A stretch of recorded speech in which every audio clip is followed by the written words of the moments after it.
everybody, welcome to this week's video. Before we jump in, I just want to say thank you. Thank you to the 170 people that bought 820 tickets. That's 170 people that pledged their support to a strong Jewish life at UChicago. We can't wait for next quarter. It's going to be amazing in the new space. Thank you for helping make our annual raffle a success. And can't wait to welcome you back, welcome the students to Chabad House. It's going to be awesome. This week's parsha is Balak. Balak is one of the best parshas, the best sedras of the entire Torah. Let me explain why. Because the story of the prophecy of Bilaam. Well, let's start from the beginning. In brief, Balak is the Moabite king. He has seen that the Jews have obliterated the mighty Sichon, the mighty Og, these other kings, and Balak is nervous. He's like, we're next. What are we going to do? And so he decides to hire Bilaam, the Gentile prophet, to curse the people. He says, if we can't win them with might, we'll win them with words. We'll curse them. And Bilaam comes, and the most beautiful blessings flow out of his mouth. Such beautiful blessings. The Rambam tells us that these are prophetic words of the Messianic age. And in fact, one of the most famous is the beginning of our prayers every single day. We say, Matovu ohalecha Yaakov, how goodly are your tents, O Jacob, your dwellings, O Israel. This is taken from Bilaam, the Gentile prophet. So, one of those verses begins as follows. Kora shochav ka'ari uchelovi mi yikimenu. Crouched like a lion and a lioness. Who will raise them? Who will stir them, arouse them, wake them up? Who's the lion, the lioness? The Jewish people. And this is Bilaam's prophecy, that we are like the king of the jungle. We're like a lion. No one dare try to dominate us or wake us up. If we lie, we lie. If we crouch, we're crouched.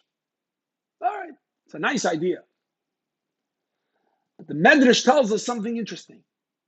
Why does Bilaam call the Jewish people a crouching lion? It should be a tall lion on the prowl, a strong, mighty king. Crouching? Sleeping? So the Medrash tells us that there were different periods of Jewish history. Between Abraham and Solomon were 15 generations. And those 15 generations culminated in Solomon. That was the zenith.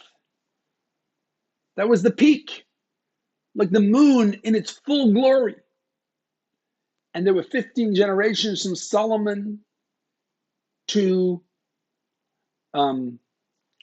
Tzidkiah, King Zedekiah, when the temple was destroyed. And from then on, it's dark. Even with the second temple, the Jewish people didn't have full dominance. They didn't have full autonomy. And then the Romans came, and then the exile. And it says that this verse is the lion crouching. The lion crouching is from Tzidkiah till the coming of the Mashiach.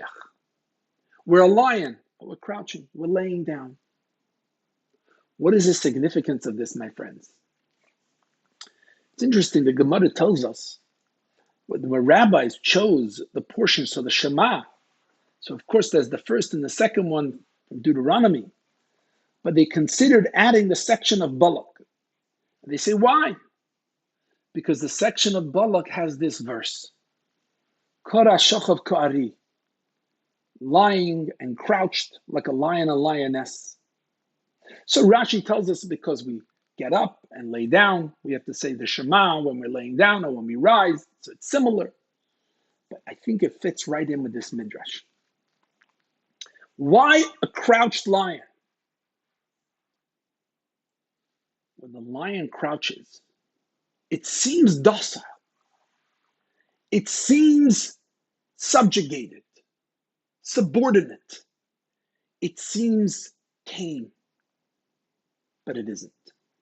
Halacha tells us that there are certain animals that you are always responsible for because they can never become domesticated.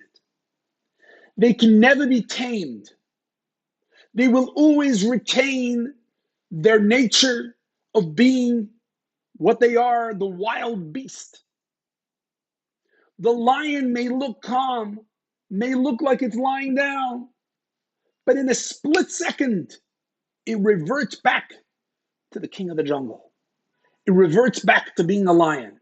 In fact, if you ever watch videos of lions when they hunt their prey, they're laying down, and in a split second, they chase their prey. And in halacha, this means that even if you tame a lion, you're always responsible for the damage the lion causes. If your sheep causes damage, we could say, listen, you didn't expect it to damage, so the first 3 times you only pay 50% according to halacha. But if you have a lion, you're always responsible no matter what, because we do not, according to halacha, it's impossible to tame a lion. And this is what Bilaam was saying about the Jewish people. You should know, says Bilaam, these people are like a lion. They may be crouching, but they're a lion. The lion dominates. The lion has a certain nature that can never be changed. The Jewish people have a certain nature that will never change. You could subjugate us. We're in exile. You could put us in all sorts of situations. But our inherent nature, the soul power, is always there, unchanging, unflinching, and ready to revert back to what it really is in a second. What is the soul? The soul is a piece of God. No one can dominate God. No one can dominate the Jewish people. The Jew can only be dominated if it tells itself it's dominated. But it's a false reality. The true reality, says Bilaam, is Kadashachav Kari. It's like a crouching lion. Always a lion. Looks like it's sleeping. Looks like it's docile. But no, it isn't. And this is what we have to remember as a people. We may be in exile. We may feel like our nature has changed. But to remember, it has not. And we are forever free to exert our true identity as Jews, as a soul, as a piece of God. And that's why it belonged in the Shema. In the Shema, we declare Shema Yisrael, Hero Israel, Hashem Elokeinu, the Lord is our God. We focus on who we really are. The reason, by the way, that it's not in the Shema is because we can't put one verse, and the whole long verse is too long. You don't want to bother the community to say, oh, this long piece from Bilaam. But the concept belongs in the Shema. So that, my friends, is my thoughts for this parsha. I encourage you to read it. Enjoy the parsha. Beautiful, beautiful verses that Bilaam said that really talk about the true identity of the Jewish people. And with that, I wish you a good Shabbos.